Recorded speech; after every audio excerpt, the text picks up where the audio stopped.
Hello everyone, and welcome to the Open Series in Seattle. I'm Glenn Jones, and I'm joined in the booth by Dave Doberne. Hello, welcome. people. Welcome. It's glad to be back. An Open Series champion in your own right. A a little while ago. back. Yeah, you know, we still got the trophy on the mantle. That's all that really matters. That's true. So you're playing in this Open, hoping to win another one of those bad boys, and you've come with the black-white mid-range deck, the Orzhov deck that Paul Rietzel top-8 the Pro Tour with, and Patrick Chapin got 9th. Yeah. Leading up to this event, I really wasn't sure what to play. And then I read Patrick Chapin's article on black-white that came out this week, and it was very convincing. A lot of the decks are very weak to Thoughtseize. They're action light. They plan on resolving one big spell, and that's how they win. And Thoughtseize is a great way to disrupt that. Also, Hero's Downfall answers almost everything in the format. There aren't very many Mole Drifters. Their creatures are more Baneslayers right now.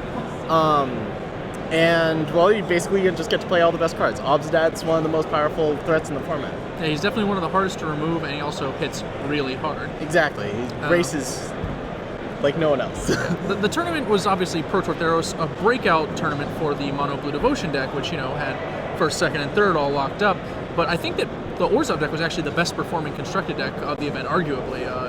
It obviously only had 2 pilots. Oh, really? Did very, very well, yeah, from Team SCG. I didn't look into the exact numbers too much, but looking at the deck, looking at what else is around, like everything dies to Doomblade, Hero's Downfall kills everything, I'm not surprised that it performed excellently. Also, when you have Paul Rietzel and Pat Chapin playing a deck. It's true. There's a little bias. Although them agreeing on a deck is also very a little confusing. unusual, yeah. Well, it was easy to see why Paul Rietzel got locked in. This deck has Soldier of the Pantheon. Yeah.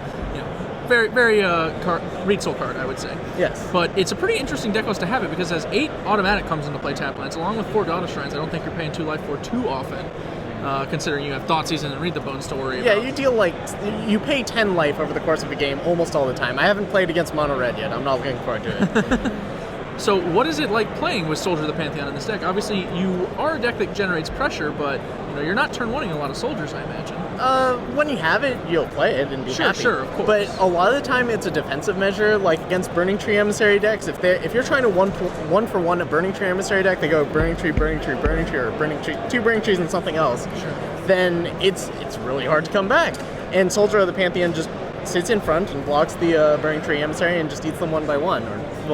It stops them from attacking. But so I feel like it's more of a defensive measure.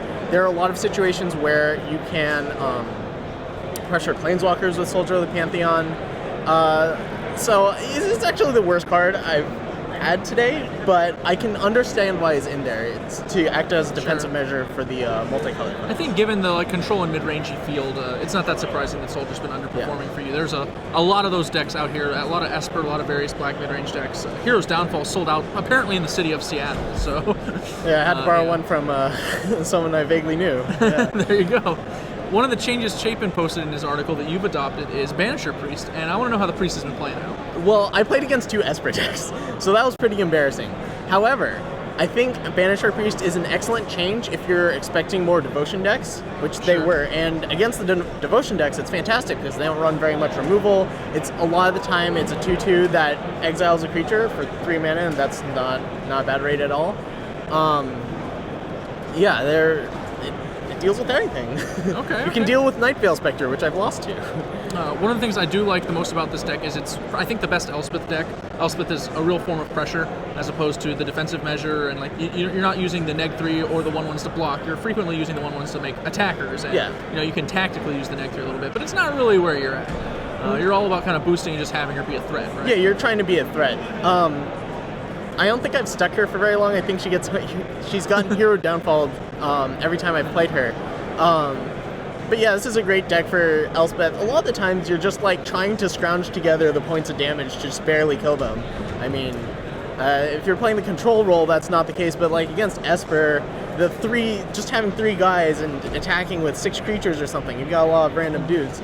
It can be very relevant to push damage through, and it's also something that they have to answer immediately. You've also made a few adjustments to the sideboard. Yes. You've incorporated Devour Flesh, which is a reasonable answer to some problem cards, like Blood Baron of Escopos specifically, which, being an Orzhov deck, is obviously a little tricky for you. Actually, funny thing, against Esper, sideboarded games, you want Lifebane Zombie in your 60-card deck. because Blood Baron is just so impossible to deal with. Sure. And I've actually hit Blood Baron 3 times with Lifebane Zombie, bringing in bringing in Lifebane Zombie against Just to try and kick the Blood Barons, Yeah. which they have anywhere between 2 and 4 of, probably. Yeah, who knows? But Devourer of Flesh is great. It's another answer. I'm actually surprised it doesn't see more play, but it's probably terrible against the green decks. Yeah, that makes it a little But when weaker. you're trying to kill everything, Devourer of Flesh, makes them sacrifice a creature you might not be able to kill otherwise. And the other card here, Dark Betrayal. You know that there's been a huge rise in popularity of mono black on Magic Online, and I think that's very much warranted. And Dark Betrayal says destroy target black creature. It hits everything that Doomblade doesn't. Yeah. Actually, yes, it does. Pretty much, yeah. It's like Mutavault, no, that dies to Doomblade. Kentaro Yamamoto's deck has actually gotten really popular in Moto. I know Yes, it Todd has. Anderson has been popularizing it on SCG Yes. already, and I've seen it a bunch. Everyone's loving the Grey Merchants, the Pack Rats, the whole deal. And Dark Betrayal is a pretty excellent removal spell. It's obviously about as good a rate as you can expect against a deck like that. And considering how big Desecration Demon is becoming, even in other decks, I think we might be seeing Dark Betrayal making its way in a little bit more. I would play 2 or 3 if I could. All right, well, in the sideboard. Dave, what's your record so far in the Standard Open? My record is 6-1. There was some 6-1. confusion earlier. I saw you had a misreported result, I believe. Yeah, my match slip, they thought it was a draw, but it was a win. So I was playing XO ones for a while, and that was kind of strange. And then we sorted it out. But I did just receive my first loss, so I'm 6-1. All right, well, good luck in the rest of the event. Thank you. Thank you.